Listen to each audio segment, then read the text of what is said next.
If Eudaemonism, the principle of happiness, is set up as the basic principle instead of eleutheronomy, the principle of the freedom of internal lawgiving, the result is the euthanasia, easy death, of all morals. Immanuel Kant. In my previous lecture, I explained the need for a moral law, if there is to be such a thing at all as morality that is both universal and necessary. A moral law not coming from some outside source, be it a source that I find through experience, as the empiricist suggests, or be it a source that I find through my own reason, as the rationalist suggests, because that would then be a moral law that I don't follow for its own sake, and therefore not because I myself am moral. Rather, it would be a law that I follow for some other reason. Maybe because there's the threat of punishment, or maybe because I'm promised something.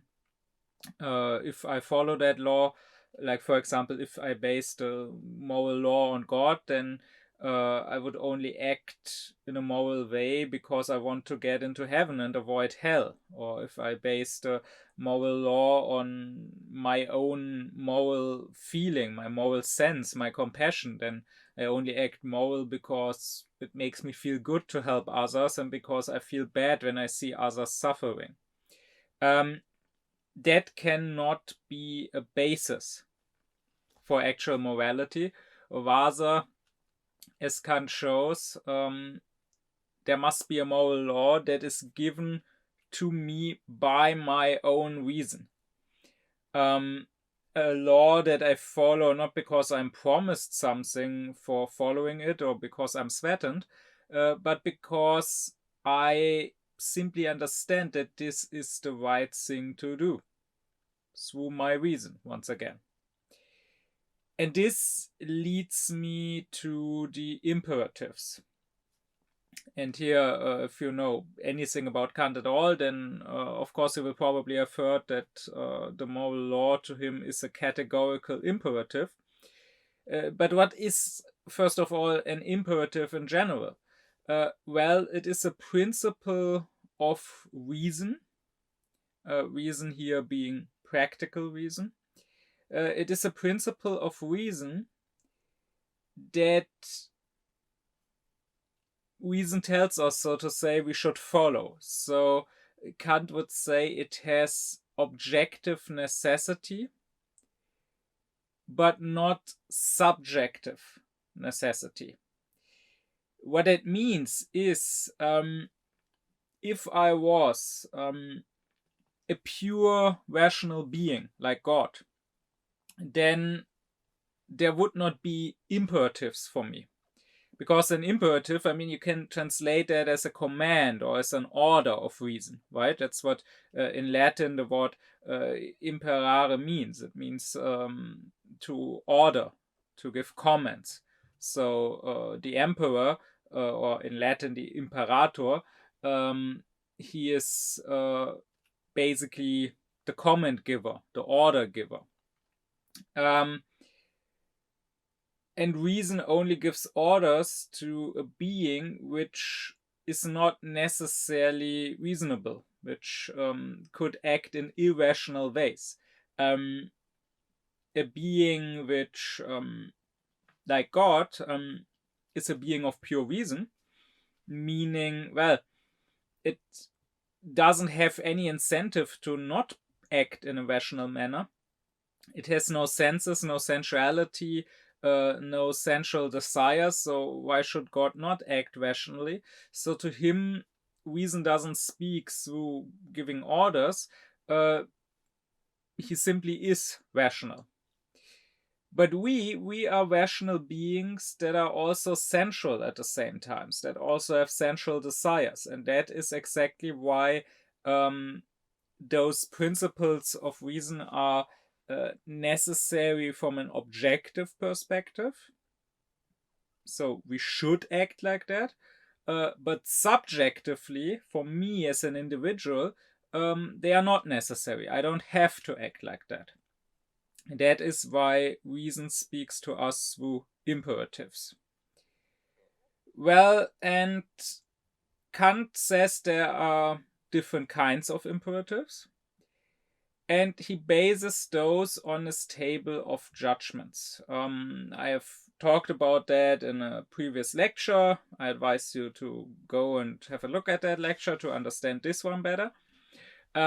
Basically, Kant says there are 12 types, 12, you can say, forms or functions of judgments. All the judgments that we can make fall within one of those 12 forms.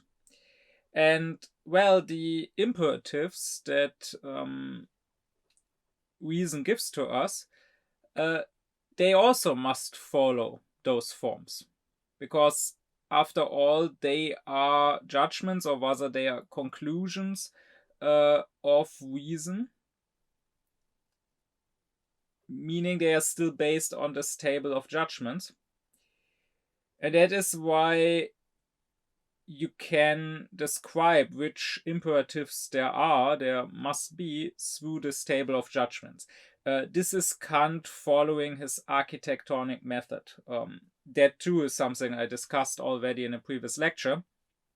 To Kant, it is very important in science to not just look around and just look whatever you may find. Oh, there's this kind of imperative I can think of, and I can think of this type of imperative. That would only create an aggregate, like a pile of sand, where you can never be sure that you have all the pieces together, or maybe you overlooked something. Maybe there would be another imperative that you just haven't thought of. No, in science, the basic structure of the system should be based on an architectonic method. You should start from a principle, and from that principle deduce what types, what classes, so to say, there could be. And this architectonic principle is, to Kant, always the table of judgments, or the table of categories that are based on those judgments. However, he only describes the imperatives according to the judgments of relation and modality. That has a simple reason. The reason is similar to what I already explained in my lecture on what is dialectic. Because there I dealt not with practical reason, but with theoretical reason. And I explained that there are certain necessary ideas of our theoretical reason. The idea of the soul, the idea of freedom, the idea of God. And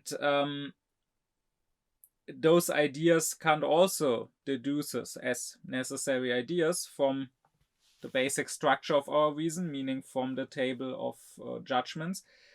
And there I explained, well, quantity plays no role when it comes to reason and to reason's conclusions.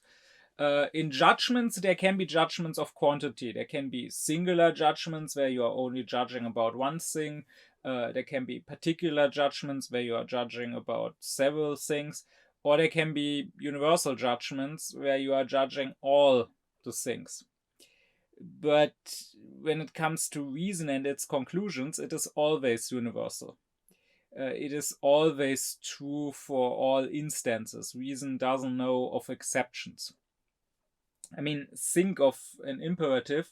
For example, let's say you want to drive a nail into the wall, and your reason tells you it would be best to use a hammer. Don't use your hand, rather use a hammer. Well, this clearly is not just true for this one instance. Reason is not saying, well, right now a hammer is the best way to drive a nail into the wall, but maybe tomorrow, if you want to drive another nail into the wall, it would be better to use your hand. But no, it is always what you should do. So the imperatives of reason, they are universal. And that is why the quantity doesn't matter when it comes to what types of imperatives there are. There is only one type when you look at the quantity. And then when it comes to quality, there are affirmative judgments, negative judgments, and infinite judgments. Well, again, that doesn't matter so much for the imperatives, because that would lead to either affirming or negative imperatives or infinite ones. But that doesn't change their actual content so much. Like, let's say reason tells you, if you want to live, you must eat. That would be an affirmative imperative. Or let's say reason tells you, if you don't want to die, you must not eat. That would be a negative imperative, but they are both identical when you look at the actual content of the imperative. So that is why the quality doesn't matter either here. So Kant only looks at the relation and the modality. He says, if our choice, and I discussed what choice and what will is to him already in 2 lectures ago, if our choice is not to be ruled and determined by our sensual desires, by sensual stimuli, like it is in the case of the animals, but rather if our choice is to be ruled and determined by rational motives, by a rational reason of movement, that is by the will, by practical reason, then we must follow an imperative. And, well, to start off with the imperatives of relation, the judgments of relation were categorical, hypothetical, and disjunctive judgments. So Kant says that there can be categorical imperatives. And to remind you, again, you can look at the lecture on the table of judgments. There I go into more detail. The categorical judgment would be one that just says a certain predicate belongs to a subject. So if I say dogs are mammals, or my t-shirt is red, or whatever, then, well, I have the subject. So I have dogs, I have the t-shirt, and I have the predicate of being a mammal, being red. And the categorical judgment has no further conditions. It doesn't say dogs are sometimes mammals, dogs are mammals when. It just says categorically dogs are mammals. All dogs are mammals. And the same would be true for a categorical imperative. In a categorical imperative, if there is such a thing, reason would not tell us you should do X if you want Y, but rather reason would tell us you should do X, you ought to do X. There is no further reason needed. X is not done in order to, but just you ought to do X. And just from that form, from that structure of the imperative, it should be immediately clear that this must be the moral imperative. That is exactly what morality is. Not acting for the sake of something else, but rather acting for its own sake, acting simply because this is good, this is what you ought to do. Like, of course, you can do a moral action also for other reasons, but then it is not truly moral. If I don't go and murder a person because I'm afraid of punishment, be it earthly punishment in jail, be it divine punishment in hell, whatever.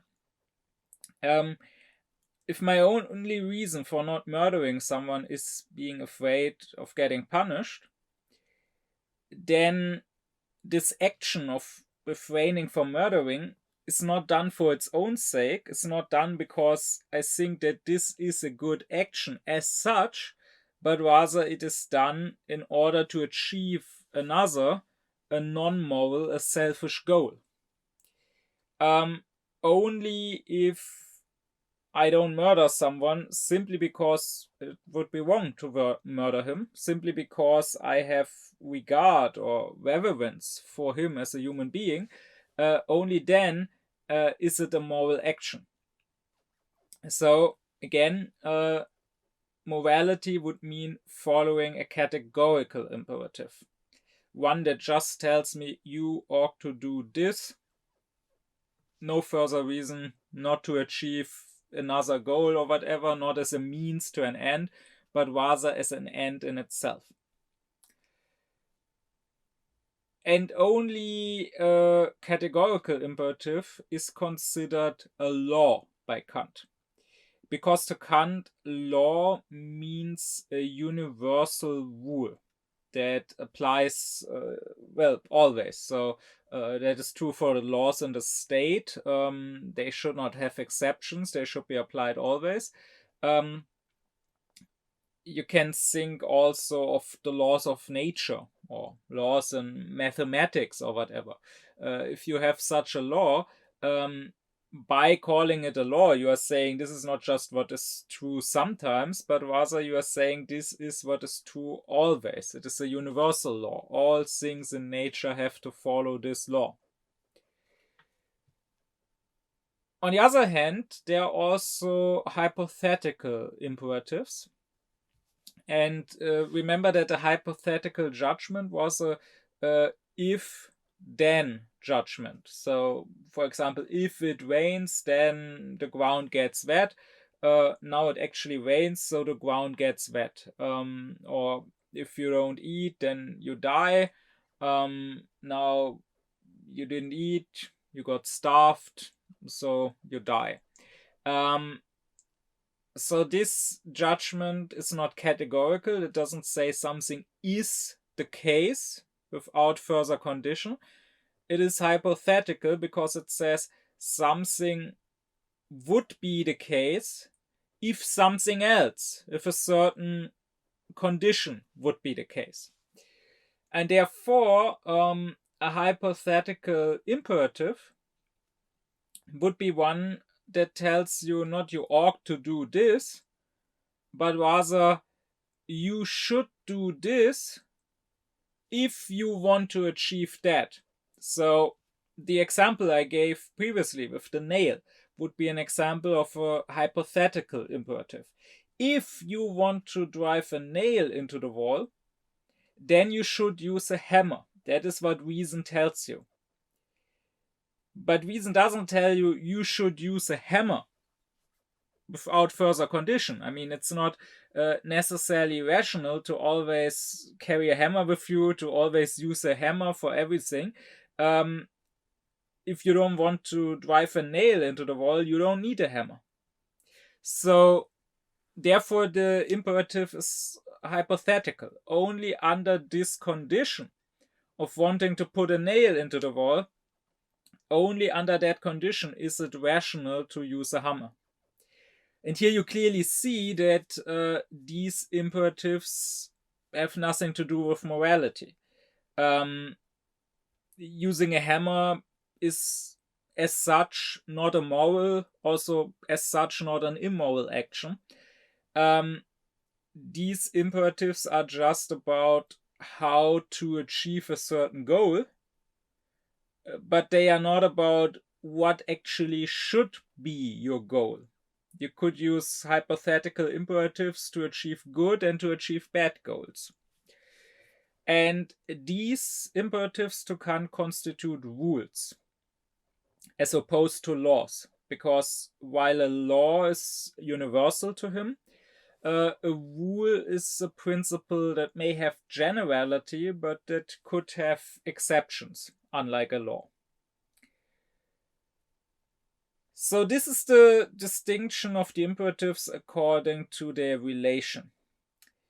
Of course, there's one more type of judgments of relation, and that is disjunctive judgments. So it would be reasonable, if you go with Kant's architectonic method, to ask, are there disjunctive imperatives? Because, I mean, that is what the architectonic method is about to him.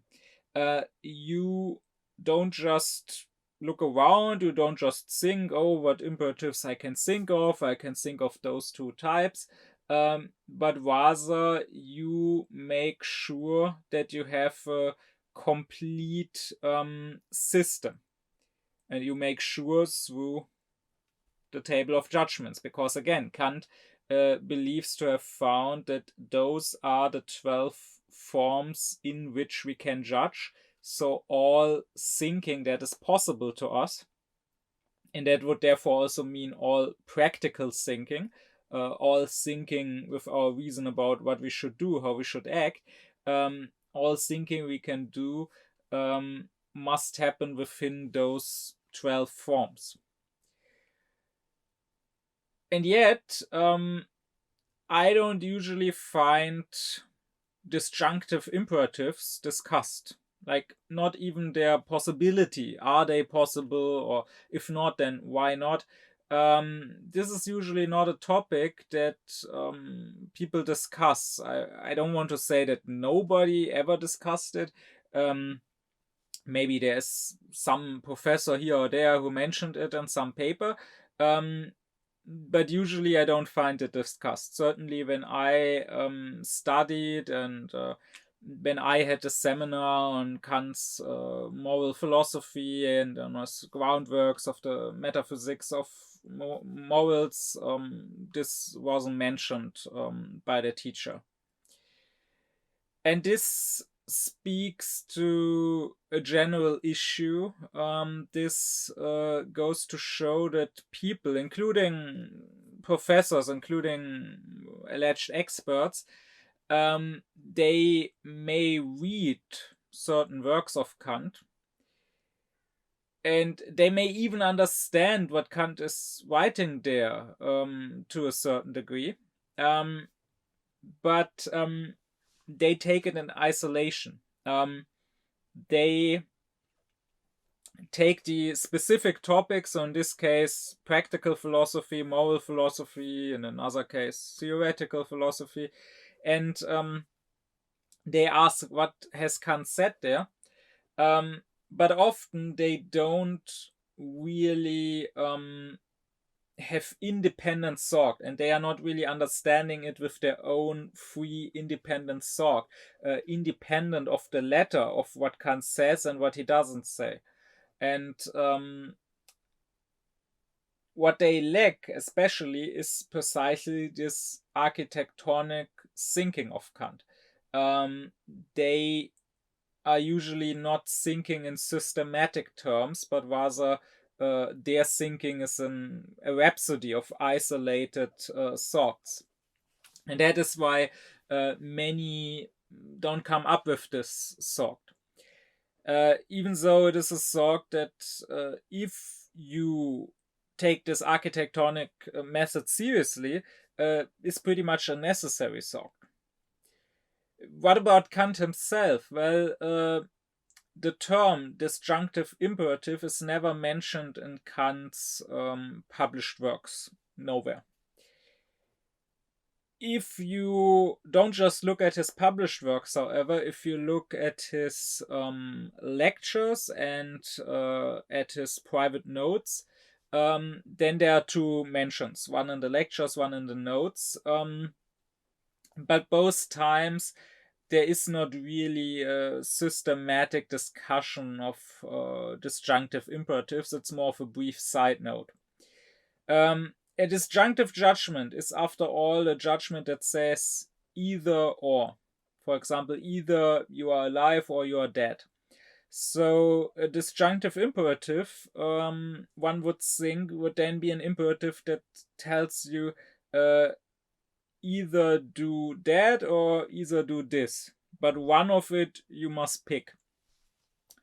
Well, in his lectures, one time Kant mentions the scenario of a civil war, where you could decide which side to pick, which side to support, but you must support one side.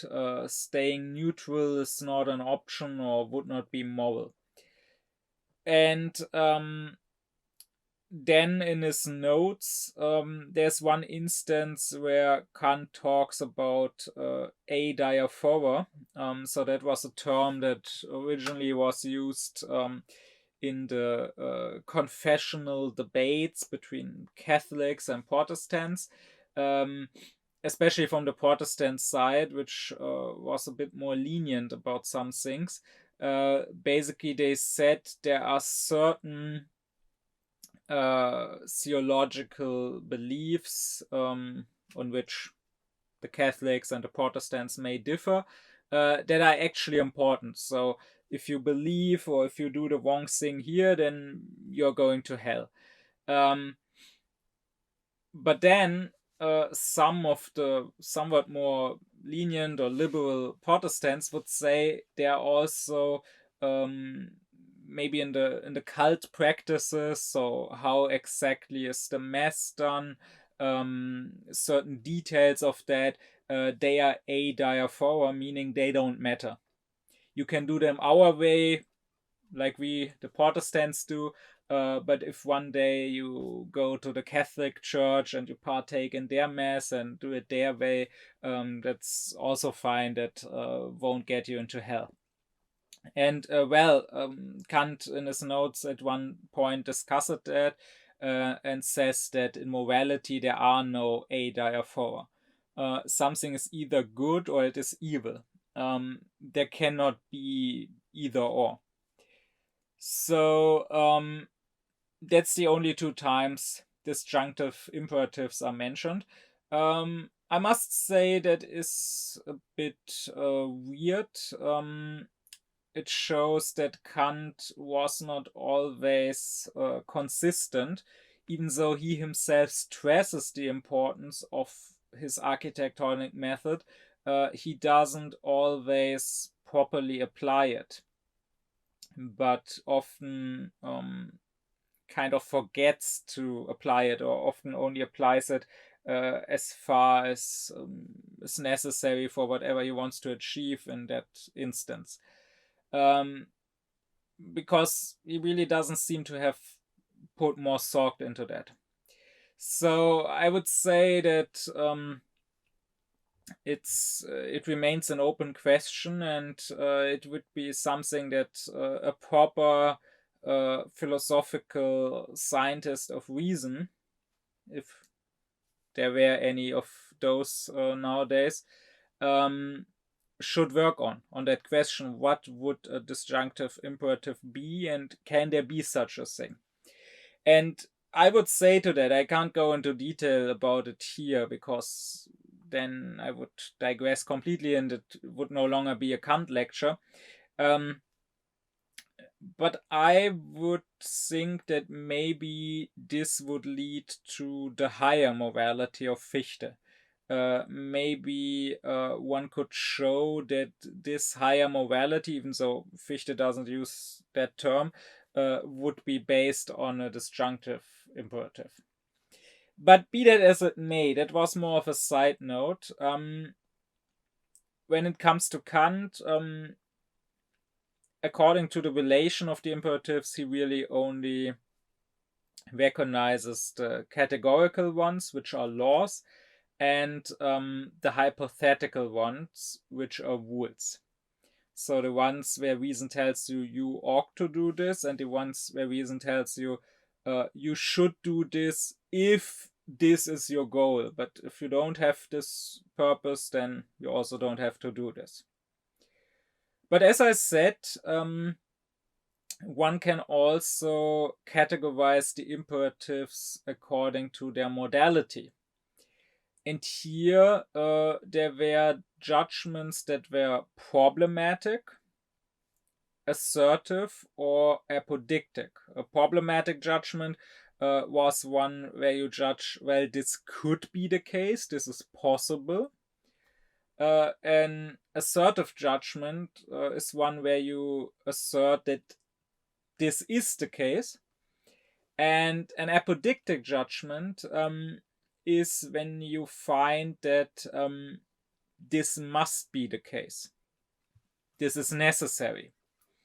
And what Kant says is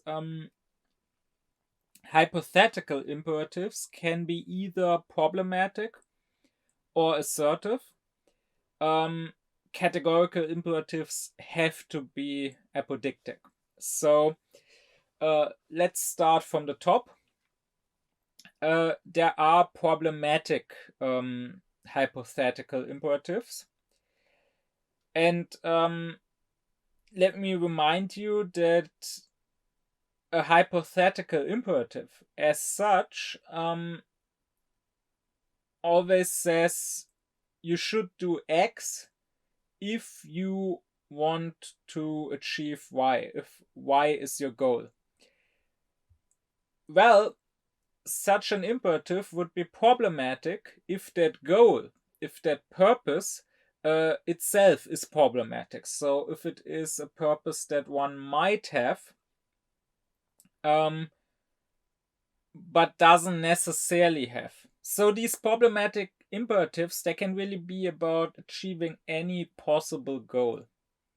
Again, the example I already gave, the goal of wanting to drive a nail into the wall, that would be, I use it as an example of a hypothetical imperative, but more precisely, it's a problematic hypothetical imperative, because this is a purpose that one's action could have, but doesn't necessarily have to have.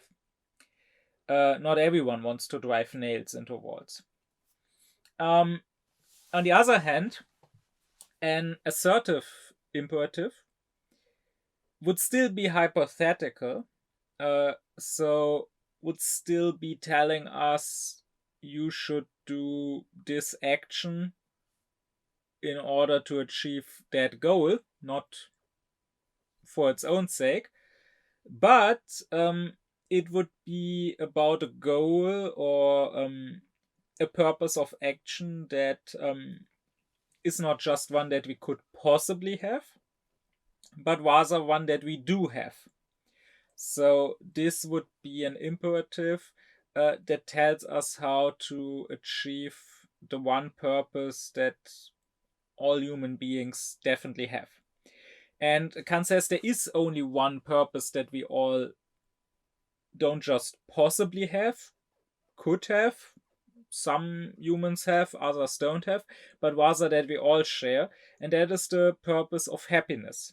So assertive hypothetical imperatives would be ones where reason tells us what to do in order to achieve happiness in life. And lastly, there are apodictic imperatives, and they are identical with the categorical imperatives. So whatever is apodictic, that is necessary, is also a categorical imperative, and whatever imperative is categorical must also be apodictic, must be necessary. And well, as I already established in a previous lecture, that is exactly what morality is, right? Morality is a necessary action. Necessary, not physically necessary, that is not one that we have to do, like physically necessary it is that we must die, for example, but certainly not that we must act morally. We can act immoral, but practically necessary. So one that is not just optional, but rather one that we should do. So this is not about a purpose that we could have, or about a purpose that we do have, like the purpose of happiness, but this is about a purpose that we ought to have. So that means there are three types of imperatives, and therefore there are three, you could say, practical attributes that a human being can have. The first types, so the problematic hypothetical imperatives, Kant calls them rules of skill. So the German word he uses here is Geschicklichkeit, and Geschicklichkeit would usually be translated as dexterity. And Kant even does use the Latin translation of dexteritas, which of course corresponds to the English word. But dexterity, I think, has this connotation of being more about your body, right? How you can use your body. So maybe it's needed in playing certain sports, walking on a rope, dancing, doing gymnastics, juggling with balls. And that is not what Kant means here. This is not about skills of your body, but rather this is about reason. So what he means is that this is the the ability, as I already said, to reach any particular goal that you might set for yourself. He also, instead of Geschicklichkeit, uses the word Einsicht, so only rarely, and Einsicht would be translated as insight. So you could also say there are rules of dexterity or there are rules of insight. I choose to go with there are rules of skill, those imperatives. So Kant says insight because really all you need is insight into how nature works, insight into the rules, the laws of nature. And if you have that insight, then you have the skill to apply them. So, for example, if you know about chemistry, then you can create certain substances. You can create plastic, let's say, if you just know what you need to do in the laboratory. And these problematic hypothetical imperatives, these rules of skill, they are as such morally neutral because, again, they help you to reach any possible purpose. So as Kant says, if you have the needed knowledge about medicine, then you can create a medicine, you can create a remedy in order to heal somebody from some illness. But with your knowledge, you probably also know how to create a poison in order to kill somebody. So the goal might be a good one or it might be an evil one. It doesn't matter. Reason here just tells us how to reach a certain goal. And those imperatives of skill, Kant calls them technical practical imperatives, because this is about a certain technique. And here, of course, Kant isn't yet thinking of the modern word technology, which didn't exist yet. So our modern technology is also built through what he would call imperatives of skill, technical, practical imperatives. But rather the Greek word techne just means art. So art, not in the sense necessarily of aesthetical art, of beautiful art, but in the sense of, again, skill, of craftsmanship. So those technical, practical imperatives, they certainly have their importance. They are needed, both to serve the goal of happiness and to serve the goal of morality. Because the categorical imperative, the moral law, really only tells us to be moral, but it doesn't tell us specifically how to achieve our moral goals. So let's say you are by a lakeside and you see that there's someone drowning. Well, the categorical imperative would tell you, save that drowning person. But it doesn't tell you how to do that. Would it be the best action to jump into the water and swim over there and try to pull that person out? Or would it be the best action to call for help, or whatever? Would it be the best action to jump into the boat that is there on the shore and to drive out there with the boat? That in itself is not a moral question. The only moral question is, will you try to save that person or not? If you don't do it, you are evil. If you just let that person drown, if you try to save that person, you are good.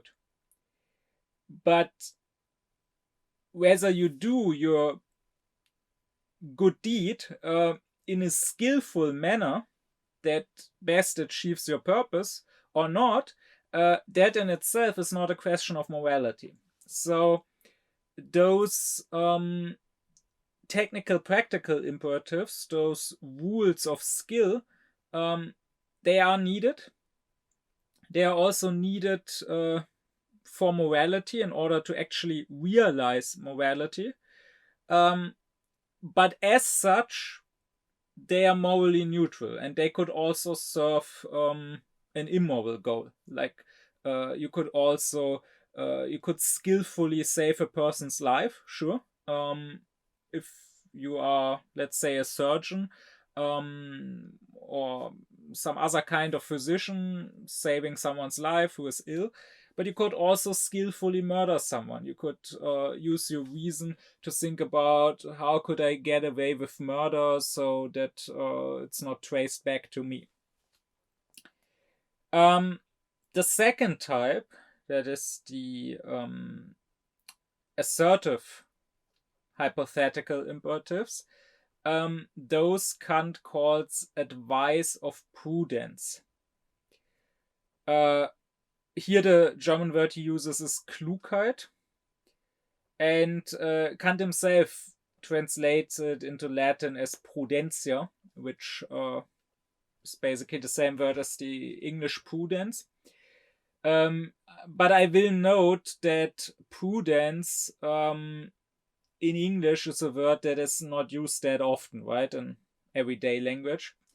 While Klugheit in German is a more common word. Klug, the corresponding adjective, basically means smart. So you could also translate Klugheit as smartness. So these imperatives, they are advice of prudence or advice of smartness, because again, they are about how to become happy in life. And this is what being prudent or being smart means to Kant. So here it is important to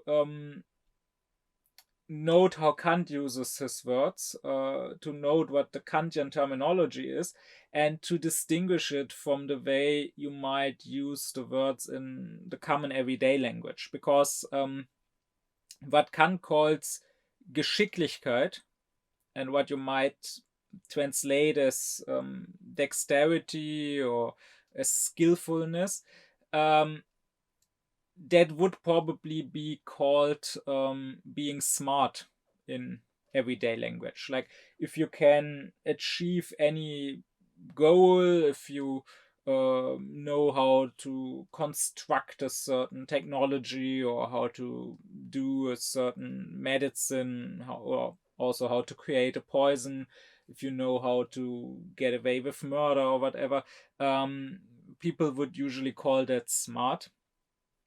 But to Kant, it's just skillful, because while it is the ability to reach a specific purpose, a specific goal, that purpose might be a bad one. And by bad, I don't just mean bad in a moral way. I don't just mean evil. I also mean bad in the sense of dumb, in the sense of harming yourself.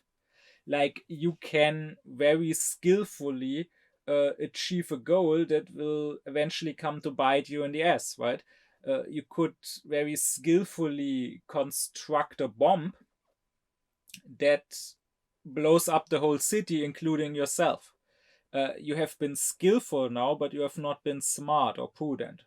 Or, because this is not an example of something that is very common, but in common life, people often go about reaching certain goals in a skillful manner, without seeing the bigger, more holistic picture of whether that goal really serves their happiness. Like, for example, people may skillfully work on their career. They may work hard, they may work extra hours in order to get promoted, they may skillfully participate in some office intrigue in order to get promoted over somebody else.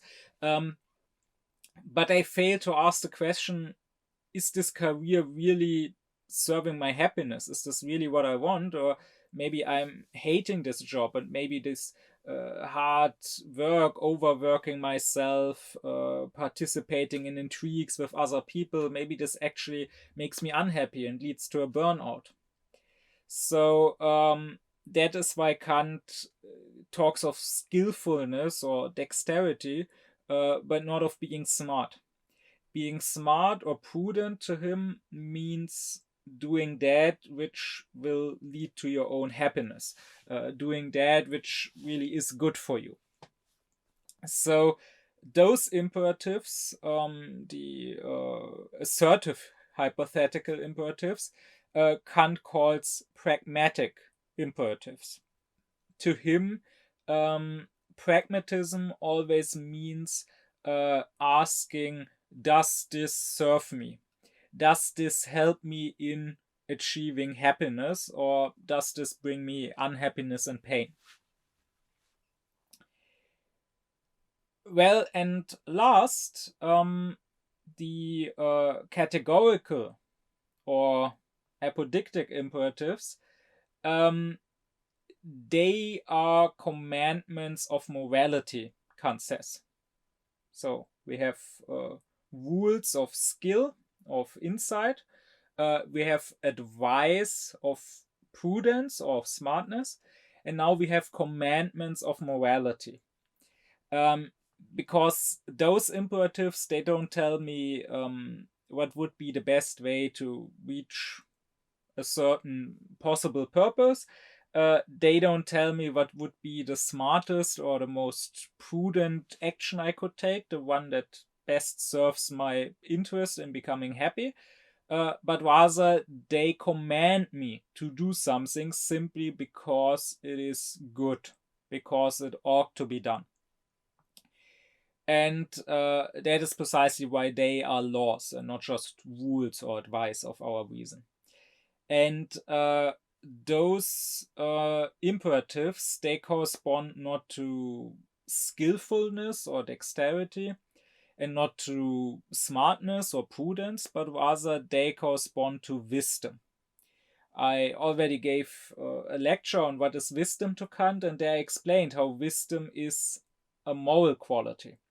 Wisdom is not about skillfully reaching certain goals or smartly, prudently reaching the goal of your own happiness, but rather wisdom is about your true vocation as a human being. It is about understanding what should be the highest, the ultimate purpose that you should achieve.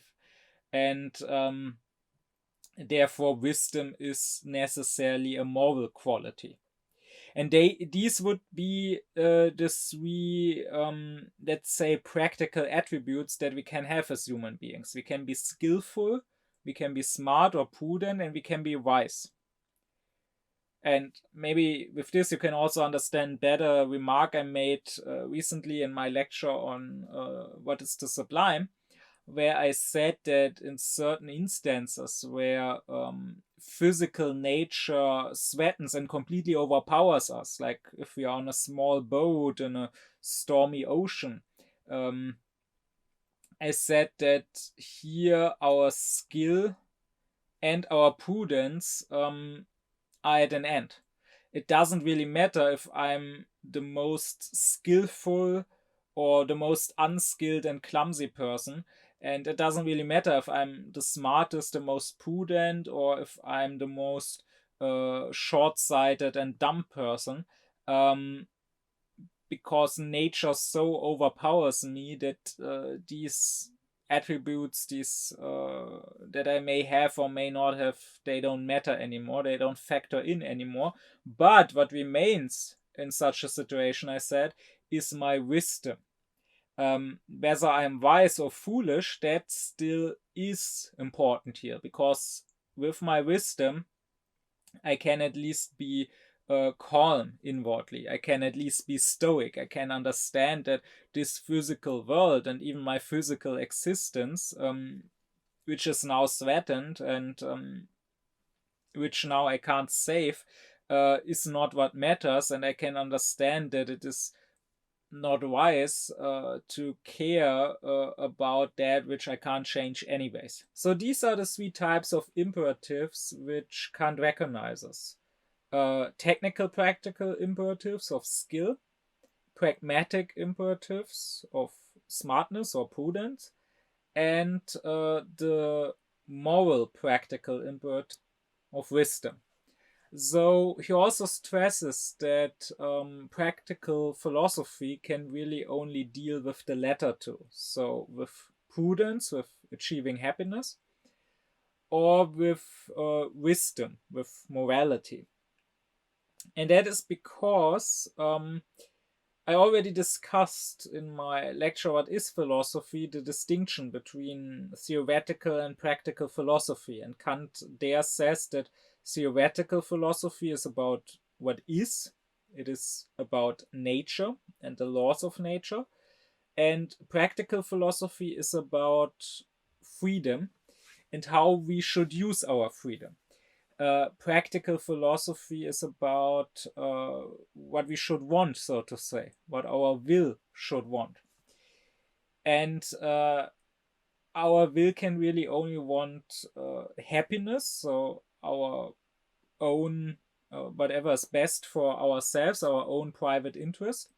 Or it can want what is good as such. It can have a moral interest. The imperatives of skill, Kant would say, are not truly practical, because here the will is already determined. I already want something. The question is just what is the best means to achieve that purpose. And my reason is just used to come up with the best means towards that end. But the end itself is already set. Like, I already know, for whatever reason, I want to drive a nail into the wall, for example. And now the question is just, what is the best tool to use? Should I do it with my hand or should I do it with a hammer? So in the end, the imperatives of skill, the technical practical imperatives, they always must serve the pragmatic or the moral practical imperatives. I always already have the pragmatic goal of becoming happy or the moral goal of doing whatever is good. And also, this skill, it only really requires understanding of how nature works. That's precisely why Kant calls them, those imperatives, those technical, practical imperatives, not just imperatives of skillfulness, but also imperatives of insight. Because if I have insight into the laws of nature, then I can apply them. For example, let's say my goal is to fly, to build a flying machine, to build an airplane. I only need theoretical knowledge, how nature works. I need knowledge about aerodynamics and so on. And then I can build an airplane. Because again, when Kant talks about skill or about dexterity, it is not about skill of our body, something that is actually to be trained, like walking on a rope. But rather he is talking about things that I can do, that I'm able to do, as soon as I know them, as soon as I understand them. Like how to use a certain machine, for example. If I know by pressing this button I turn on my computer, then I'm also able to turn on the computer. The knowledge directly gives me the skill to do it. I don't need any further training to apply that knowledge. And therefore, this is not practical. This is really only about having theoretical knowledge and now applying it in the service of practical action. The three kinds of imperatives, they correspond to the three faculties of our thinking. Because Kant says the thinking faculty is made up of the intellect, the power of judgment, and reason. And if you want those further explained, I already made lectures about each of them. And the intellect is our faculty of concepts or of rules. The intellect, or you could also translate it as the understanding, it is that faculty by which we understand things, which we understand what they are. So, for example, I have a concept of what is a dog. That means I understand the rules that apply to dogs. I understand that, for example, all dogs are mammals.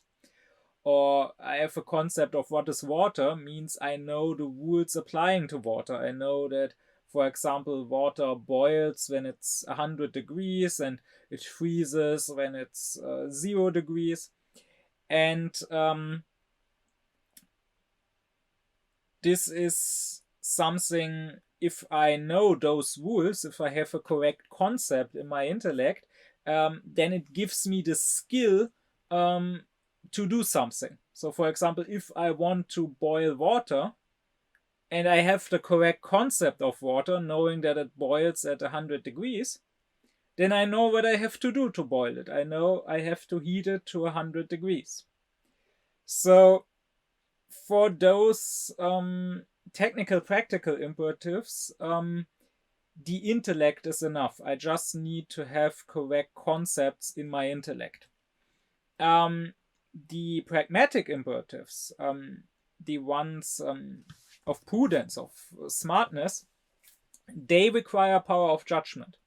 Here, I cannot just be given a rule that I could blindly follow in all cases in order to be happy, but rather I need to judge case by case what would be the most prudent action here, what would be the one action that most serves my interests.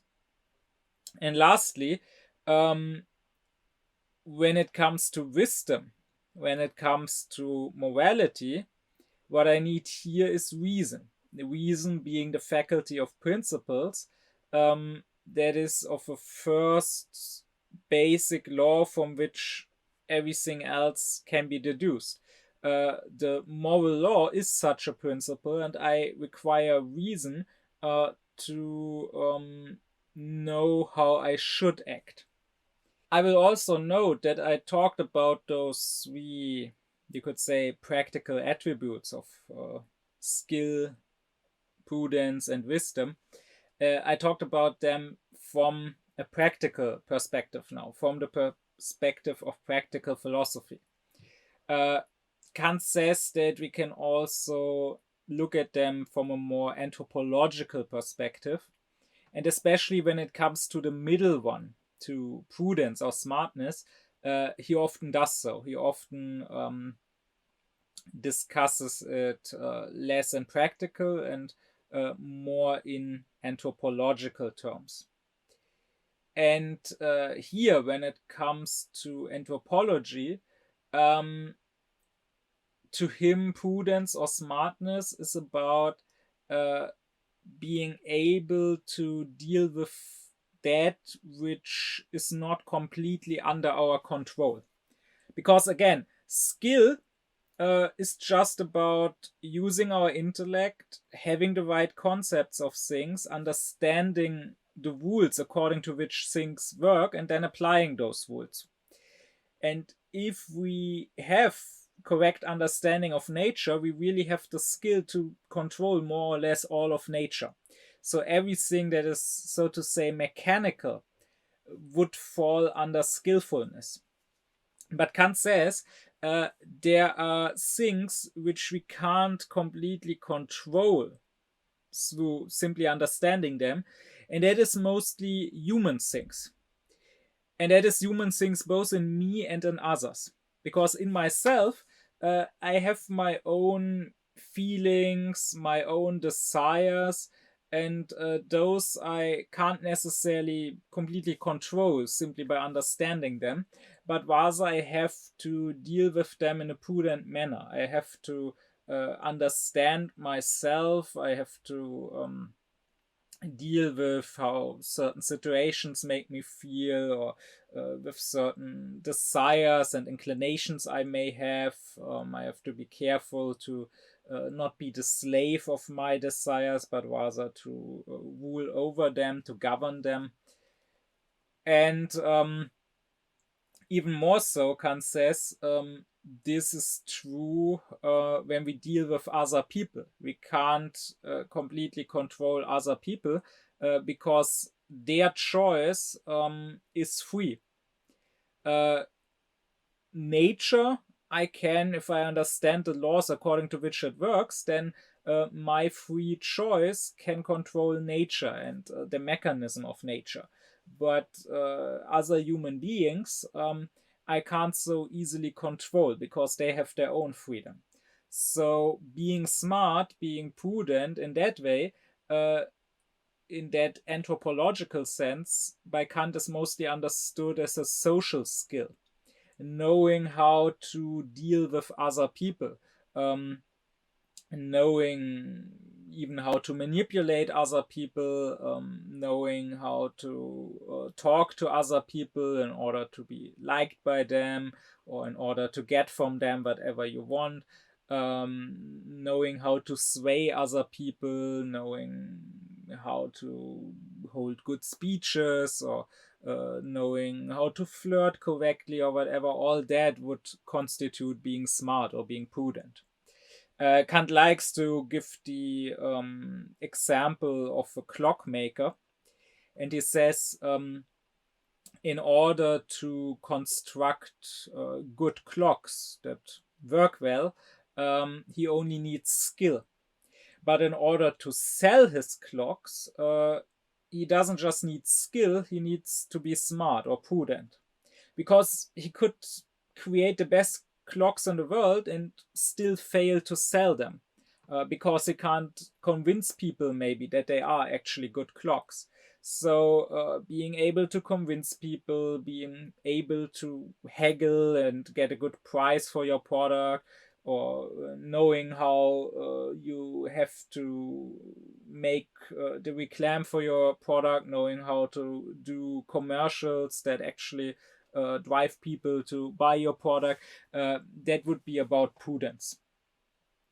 And we could add to that wisdom would be if the clockmaker asked himself, should I even be a clockmaker? Should my goal be to sell as many clocks as possible? Or should I maybe do something else in life? Because what serves me, what is smart for my personal happiness, is not always necessarily good, right? Just now I got recommended when I open my emails. Of course, there are always news articles that they recommend you, and I got recommended an article. The headline was is now the right time to invest in Rheinmetall stock? So that's a big company here creating arms, creating weapons. And sure, with the wars going on in the world, with the United States abandoning Europe, and Europe probably for that reason producing more arms, with Israel still not being done with its genocide, maybe it's a great time to invest in a company that produces weapons from the perspective of prudence, from the perspective of wanting to make money. But of course, from the perspective of wisdom, the answer would be no, it is not a good time. It is never a good time to invest in the stock of an arms producer.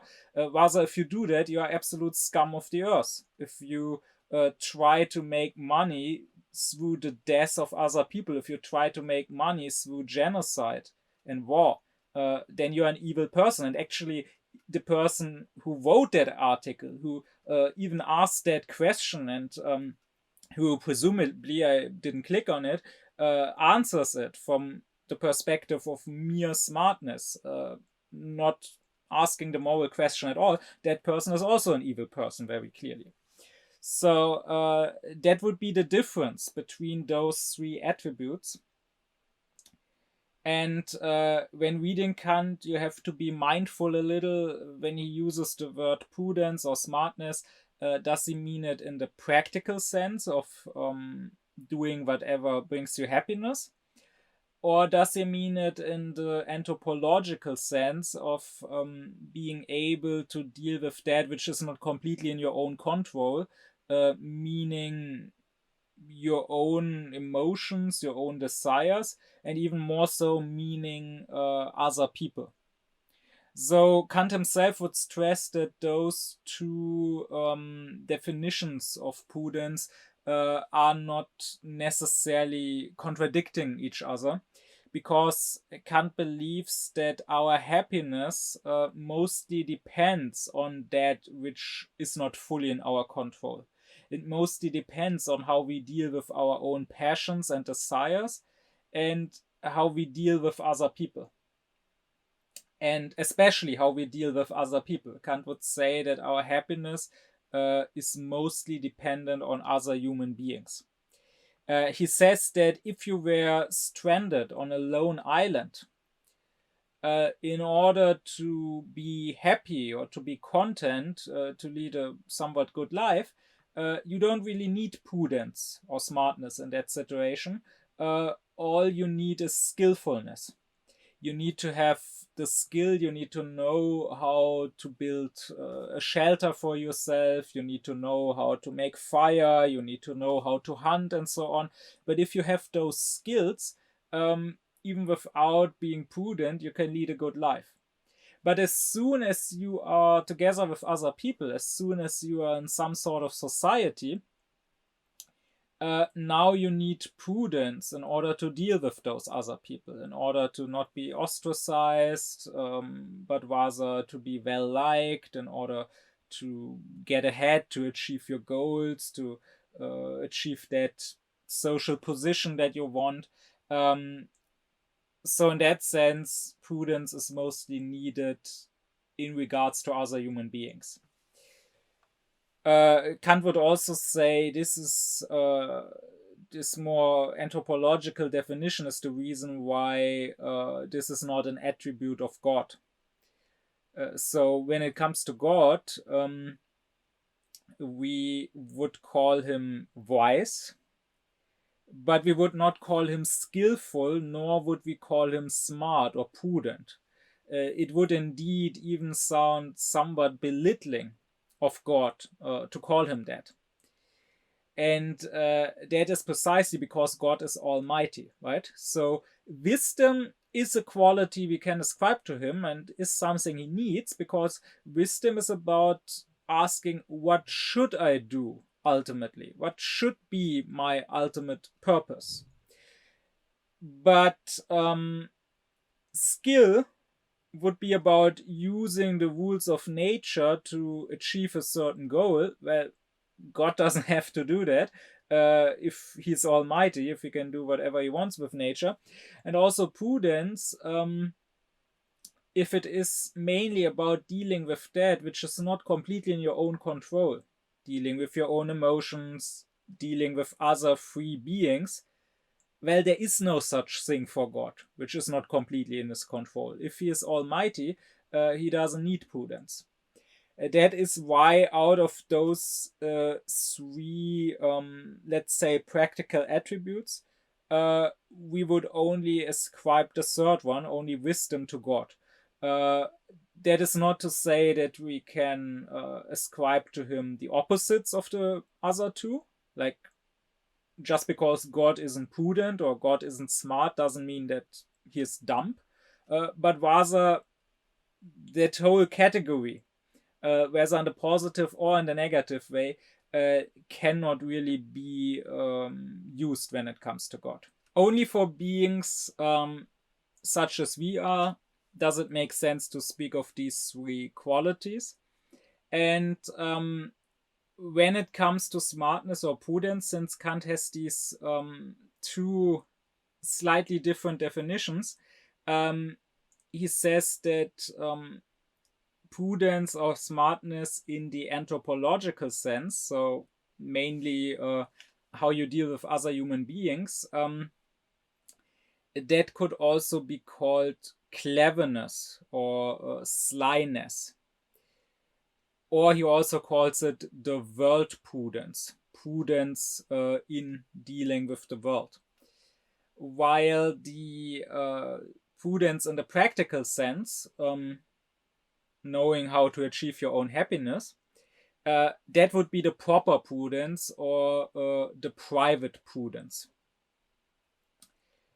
I will also note that it is mainly in this anthropological sense when Kant talks about the opposite of prudence and of wisdom, when he talks about foolishness. I already mentioned that briefly in my lecture on what is wisdom. Here we have a slight problem in English because there's only the one word fool, while in German there are two words, Narr and Tor. And Narr is more of a literal translation of fool, because a Narr is not just an idiot, but rather a Narr can also, like the fool, be the court jester, making fun at the king's court.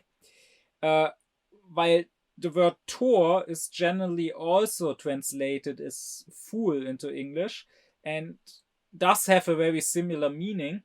It is, maybe you could say, a bit of a more friendly word. So it's not quite a big of an insult when we call someone a Tor as when we call him a Narr. The Tor is someone that you could pity for his foolishness, while the fool really isn't. So the fool in the sense of the Narr. And the way Kant uses those words is the Narr is he who is not prudent, and the Tor is the fool in the sense of not being wise. That means that a Tor is foolish because he has the wrong goals. He isn't focused on what really should be his highest purpose, but rather something that is only a secondary purpose or only a means to an end or whatever. He elevates to the highest purpose, for which he sacrifices everything else. The prime example for Kant would be the infatuated fool. So if someone is very much in love, very much crushing, and he sacrifices everything for that. He makes a fool out of himself. He sacrifices his social standing. He sacrifices his wealth for this infatuation of his. That would be a Tor. On the other hand, the Narr is not just not wise by picking a secondary purpose and making it his highest purpose, but rather he is not prudent because he is acting against his own goal. It's not just that his goal is not a good goal, but even if we put that question aside, should this be his purpose or not, the problem is that he goes about it the wrong way and therefore defeats his own purpose.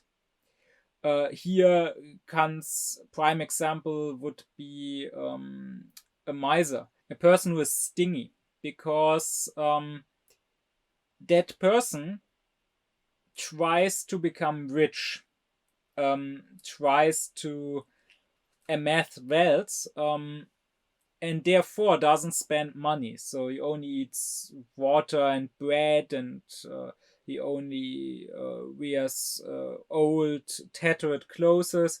So he basically lives like a poor person because he's so scared of losing his money and becoming poor.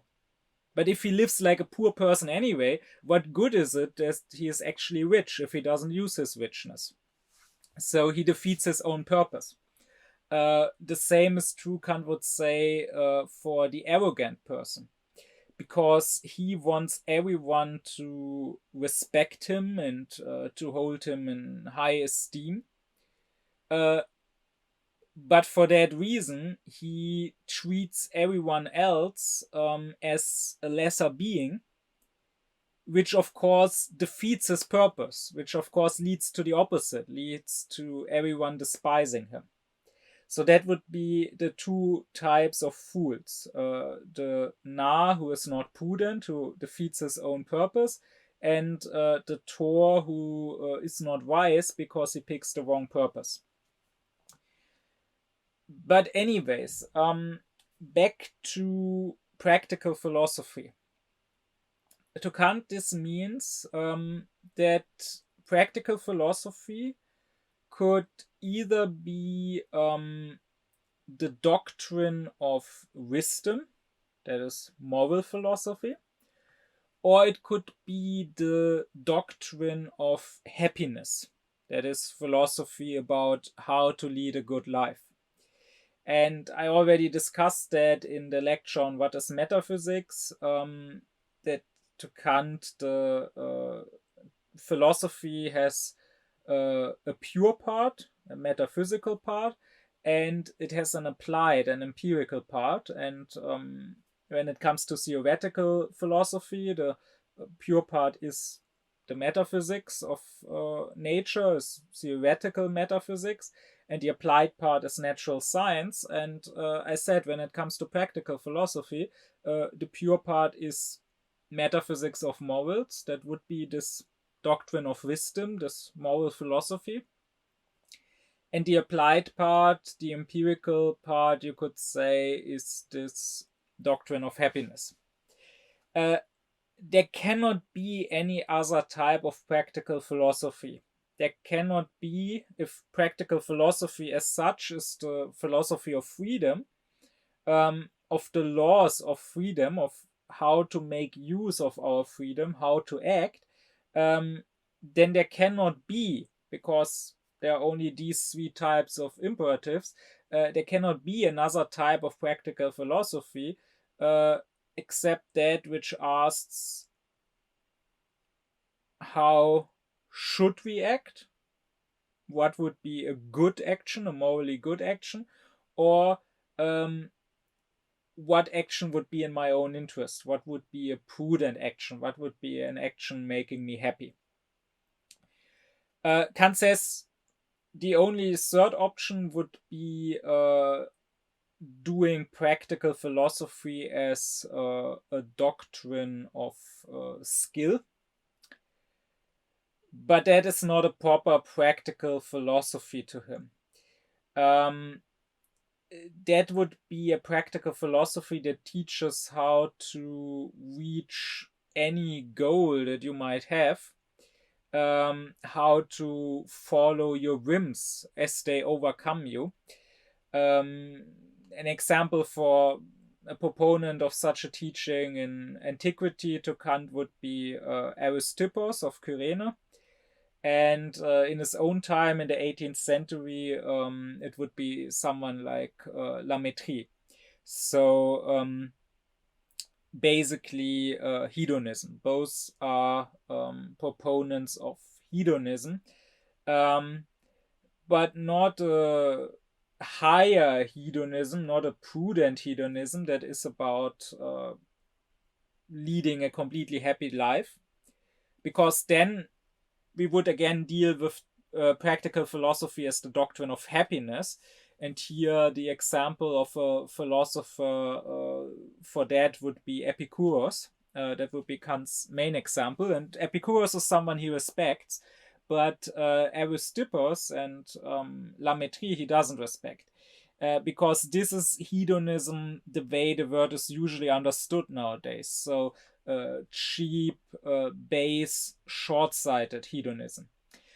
Practical philosophy as a doctrine of skillfulness would teach us how to follow our most base instincts, how to follow our most short-sighted whims.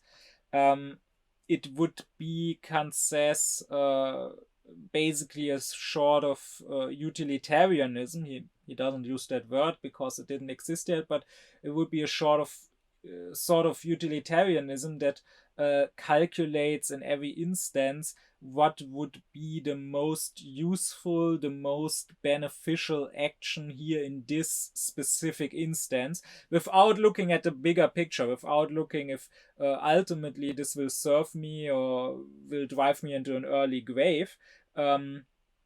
Because maybe seeking hedonistic pleasure in the moment, like seeking drugs, seeking sex, or whatever, will leave me ill or will leave me addicted down the line.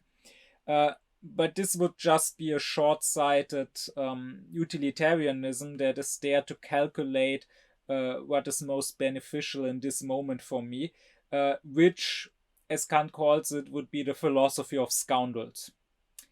And this, he says, this doctrine of skillfulness would be a disgusting doctrine, because this short-sighted hedonism, this is, it is a teaching of wantonness, he says. So he puts that aside as not a proper option, and that only leaves the other two kinds of practical philosophy. The doctrine of happiness, such as Epicurus teaches, or the doctrine of wisdom. And that means, if we ask what should be, or what could be even, the highest practical principle of our actions, there are only two possible principles, Kant says. One is Eudaemonism. That would be the principle of happiness, because eudaimonia is the Greek word for happiness. And the other would be what Kant calls eleutheronomy. That is also Greek, and basically eleutheros is free, to be free, and nomos is the law. So eleutheronomy is free lawgiving, or freely following the law, or following the law of your own freedom. So that is basically the actual moral philosophy. And those are the only two possible practical principles that can guide our actions. Here you can hopefully see the great advantage of Kant's systematic and architectonic thinking. And here you can see why, as I like to say, if you want to study philosophy properly and thoroughly, so if you are not just interested in hearing about this or that position of this or that philosopher, but if you want to truly and thoroughly study and understand philosophy, I firmly believe you should start with Kant. because he is so architectonic, meaning it's not just about Kant's own position, but rather he helps you understand all possible positions that one can have in philosophy. And he helps you make sense of those positions. So even if you were to disagree with Kant's position, if you were to reject his eleutheronomy, and were to choose Eudaemonism instead, still it would be beneficial to study and to understand Kant, simply to understand that those are the two possibilities. If practical philosophy is about acting in a rational manner, because of course you could also act like an animal only based on instincts without thinking at all. Your choice could be driven by mere sensual drives, but then you don't need practical philosophy, because this is precisely about acting without thinking.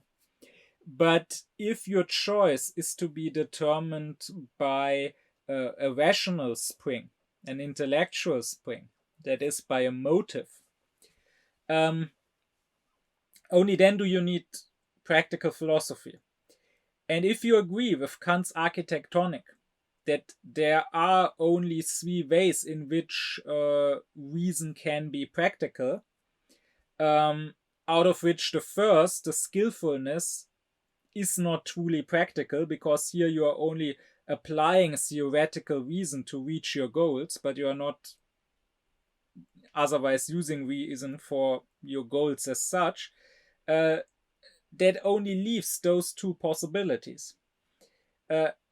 Either your reason is a tool that is used for the goal of happiness, which as such is not a rational goal, but rather a goal that comes from our sensuality, right? As sensual beings, as animals, albeit intellectual animals, we want pleasure, we want happiness. So either reason is a tool to achieve a goal which doesn't come out of reason itself, or reason itself gives the law, doesn't just tell you how to achieve a non-rational goal, but sets a goal which is rational, sets the goal of morality. There is no other option besides those two, and that is what you can learn from Kant, even if you disagree with what should be your goal. And then you can better understand not just Kant himself, but also other practical philosophers, other moral philosophers, because now you can look at their moral principles and ask what is ultimately their guiding principle. Because the question for any practical philosophy is which of those two principles has precedent over the other. Now, Kant is not of the opinion that happiness and morality are necessarily at odds. That is an often held opinion. Many people seem to think that basically you are stupid if you are good. Being good is acting against your own interests, and being evil is serving your self-interest. Kant rejects what he calls the virtue of monks. So he rejects this total asceticism and the death of the flesh, and believing that in order to be good you have to abstain from any pleasures and any happiness. No, that's not at all Kant's position. He is not saying that it is wrong to seek your own happiness. I will also talk in a later lecture about what Kant himself says about how to lead a happy life. And in general, Kant actually teaches that both the goal of happiness and the goal of morality align more often than not.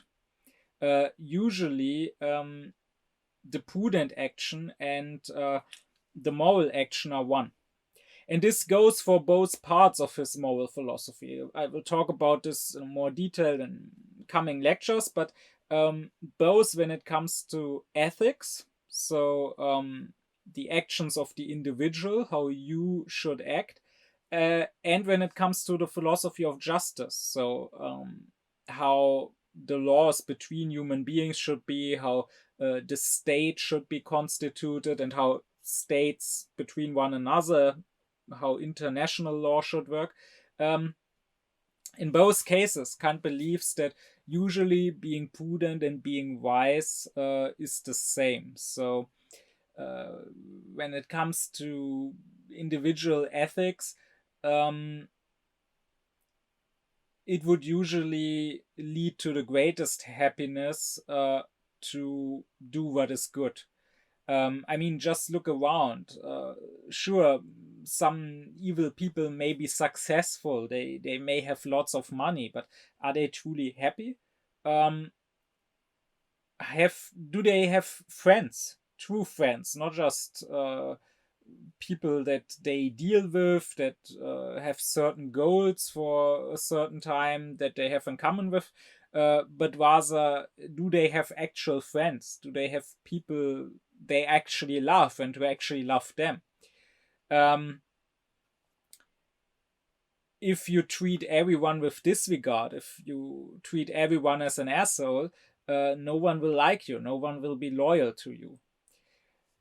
And likewise, sure, you can try to satisfy any desire you might have, but you will usually be more happy if you are a moral person, living with self-regard and being independent, being free of your own desires, not being their slave, not needing them fulfilled in order to feel good, but rather being content with less, needing less. Not being unhappy just because you can't buy that new car, or you can't buy those expensive clothes or whatever. Not being all about status or whatever. And the same, as I said, the same is true for the philosophy of justice. The same is true for the state. We often seem to think that what benefits a state is basically acting in an evil, acting in a ruthless manner, right? So saying America first, for example, and not caring about what happens to other states. But is that really the most prudent course of action, to make everyone your enemy, to disregard international law, to maybe lead to a world where there is no international law and there's just the rule of the jungle and just the reign of the strongest and the most ruthless? That could come back to bite you in the ass. Or likewise, when it comes to something like climate action, that is a big topic, or was in the debate for the last years here. People always pitted the economy against the climate, basically saying, oh, if we save the climate, then our standard of living will go down, it will harm our economy.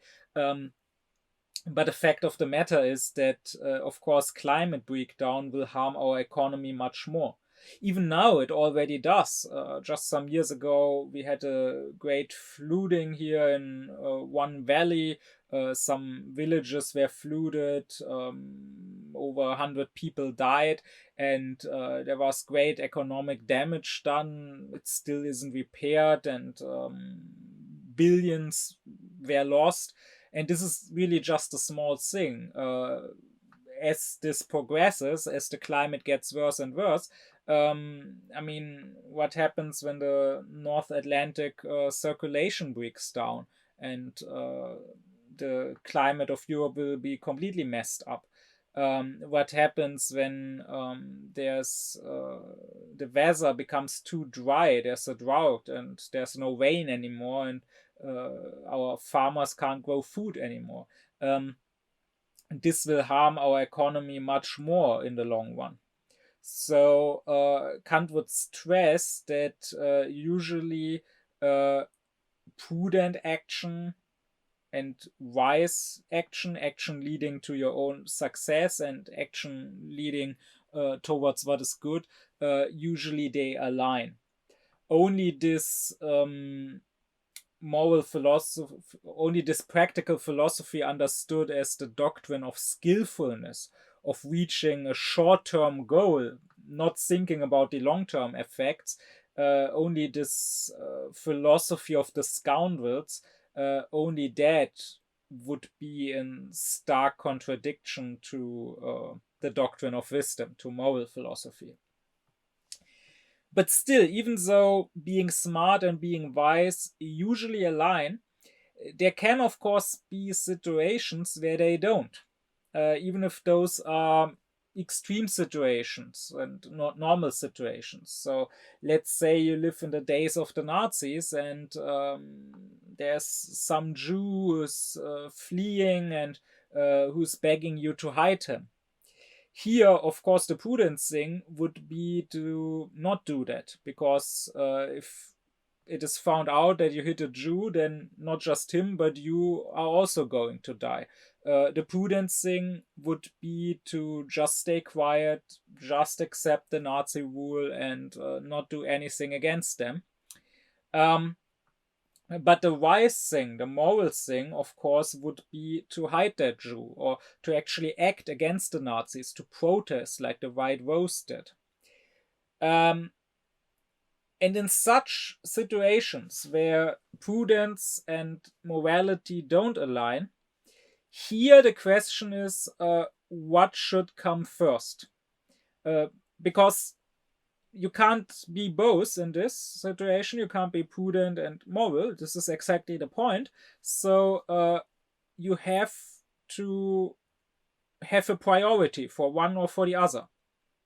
And this is where you have to decide, am I a eudaemonist who mostly cares about his self-interest, about his own happiness, or am I an eleutheronomist who mostly cares about the moral law, even if the price is his own happiness? And Kant, of course, is on the side of eleutheronomy. And it is his great achievement in moral philosophy, again, in both parts, in the individual ethics, as well as in the philosophy of justice concerning the state, to have shown the error of Eudaemonism. But again, even if you wouldn't go with Kant, it would be of value to understand that those are the two possible principles, and that every moral philosophy, even if on the surface level, in the details, they might seem to be very different, can be reduced to one of those two options. I already criticized in the previous lecture that nowadays, when practical philosophy is discussed, even at university, but certainly in videos here on YouTube or on Wikipedia and articles or whatever, there are these categorizations saying there are deontological theories and utilitarian theories and compassion ethics and virtue ethics and so on. And I criticize that this is not scientific. This is just looking around empirically, finding different moral positions, trying to describe them, trying to categorize them. This just creates an aggregate, a pile of sand. You can never be sure if you have found all the moral theories or if maybe there's something you overlooked, or that no one has come up with yet, but someone could come up with in the future. And you can also never be sure if the ones you did find, if they really are different categories, or maybe one of them is just a subcategory of the other.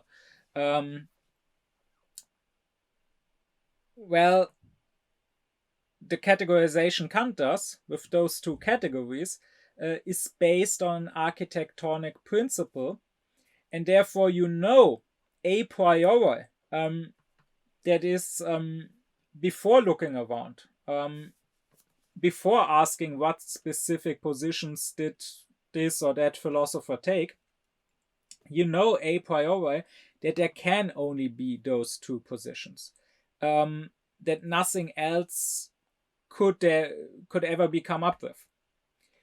And if you think about it, you will find that the four possible explanations for morality, which I discussed in my previous lecture, and which with Kant I showed to be wrong, they all share the same common flow. They all are eudaemonistic.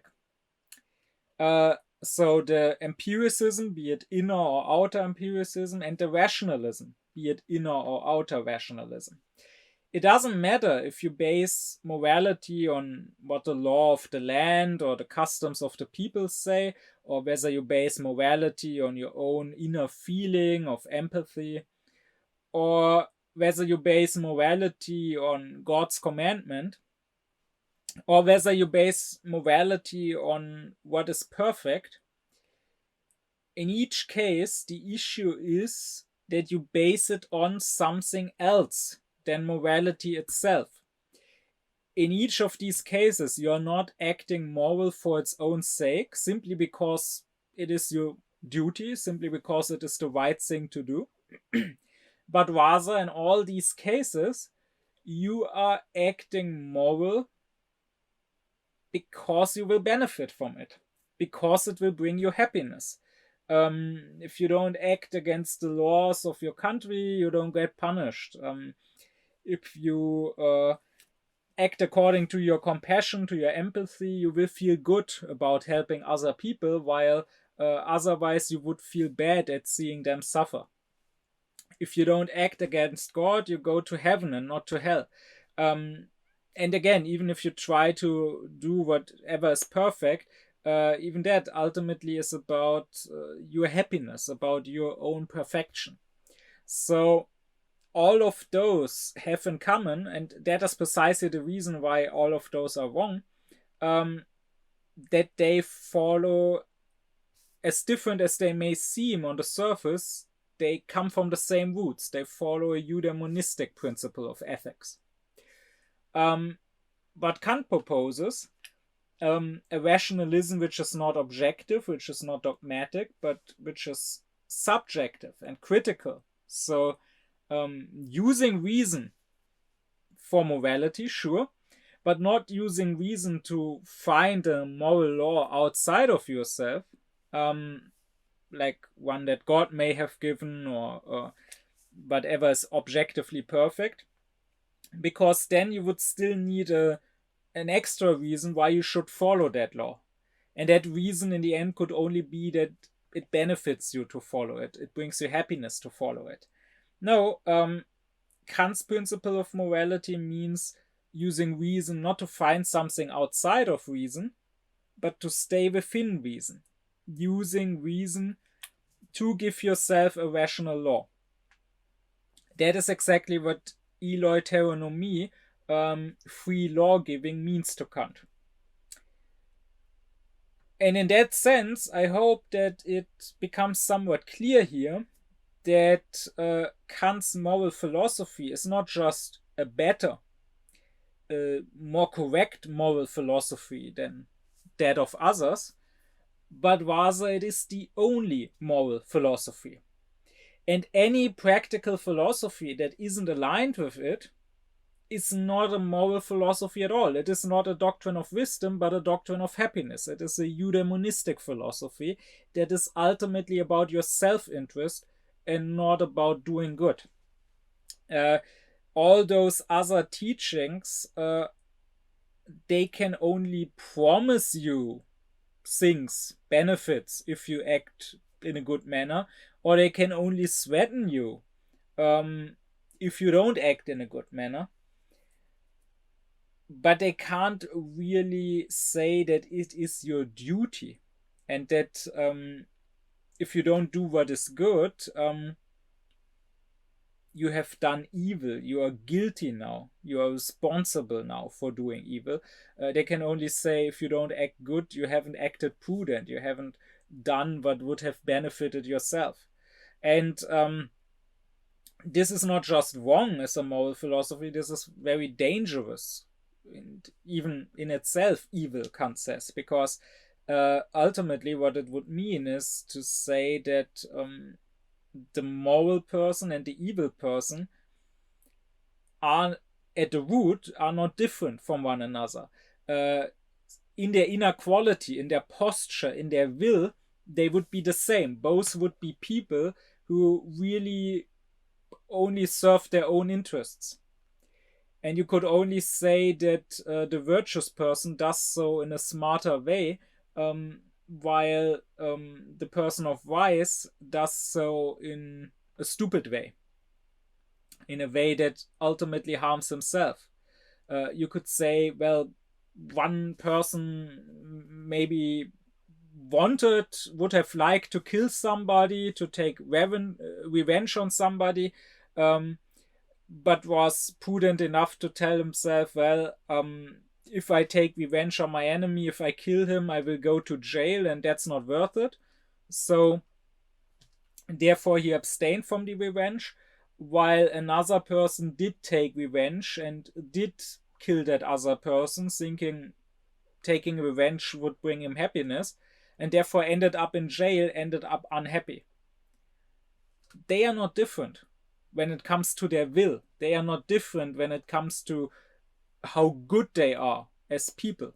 They are only different in how short-sighted or how far-sighted they are, how smart they are. That's not a moral quality. So that is why Kant completely rejects every eudaemonistic principle of morality, and why he says no, true morality must be eleutheronomy, and you must follow not a merely hypothetical imperative where reason just tells you how you can reach the goal that you already have, the goal of happiness, but rather you must follow a categorical imperative where reason sets the goal itself. Now, what that actually entails, what is the categorical imperative content-wise, what is the goal that you should have, that I will save for a later lecture. But here it was important for me to first explain these are the possible imperatives we can follow. These are the possible practical principles that a philosophy can follow. My deep thanks be to my supporters: Thomas Deuringer, Gernot Klaufen, Benjamin Lehning, Oblomov, Ökobong, Samet Özkilic, Elif Özün, Yasin Özün, Alexander Reuter, Lisa Rinner, Ron Suhl, as well as to all others who support me and my aufkläring cause.